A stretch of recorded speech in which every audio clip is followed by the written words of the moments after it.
Welcome back. So you may get audited by the IRS, but as of this moment, the agency is permanently barred from pursuing any claims against President Trump, his family, or businesses based on past tax returns. This is an addendum to Trump's settlement with the agency.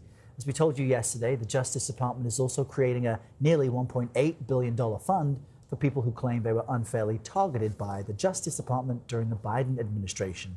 CBS News legal reporter Katrina Kaufman joins us now from New London, Connecticut. The president is en route to your location now, Katrina, to make a commencement address for the Coast Guard Academy. But help us understand what this IRS deal means and why this addendum may be fought. I mean, Errol, this is extremely unprecedented. Since Watergate, it has been policy to audit annually each president's tax returns. Now, the only exception that I'm aware of is during a portion of President Trump's first term in office. So tax experts say that this is highly problematic. It also creates issues when they're assessing later taxes because they want to look back at prior ones. So like so many things with President Trump, this is an unprecedented situation here. And Katrina, for the anti-weaponization funds, longtime Trump ally Michael Caputo has already said that he's filing a claim for this fund. What do we know about that? That's right, Adriana. So this is the first person to file to try to get money from this nearly $1.8 billion fund.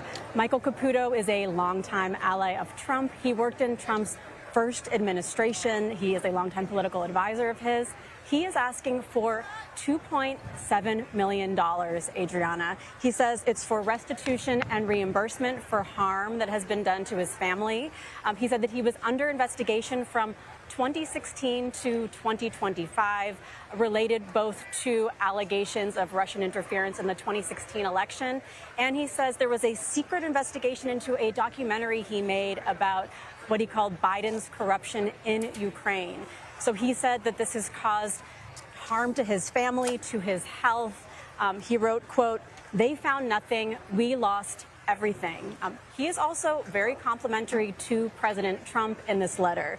He says that he never stopped trusting the president, that they knew he wouldn't let this injustice stand, and he called creating this fund a truly historic act of presidential mercy. So very likely the first of many requests we're going to see from people who want to collect money from this over $1 billion fund.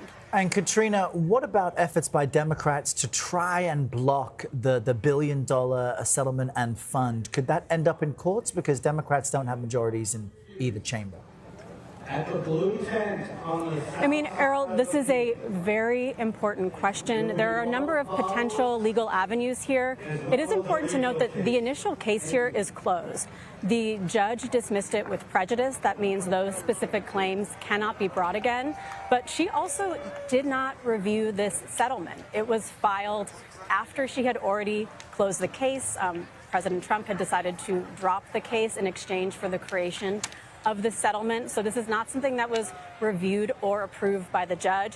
And then on top of that, of course, there was that addendum added. So there are legal experts and members of Congress that say that this might violate Article 3 of the Constitution, which essentially says there has to be an adversarial process with opposing parties when there's a legal dispute that creates a settlement. And here it's questionable whether President Trump and the IRS, represented by the DOJ, led by his own former personal attorney, acting attorney Todd Blanche, were actually on opposing sides here. So there are a few different legal claims we could see, but it's very likely we will see this potentially end up in court. All right. Fascinating. And we'll connect again with you when the president arrives. Katrina Kaufman in Connecticut for us.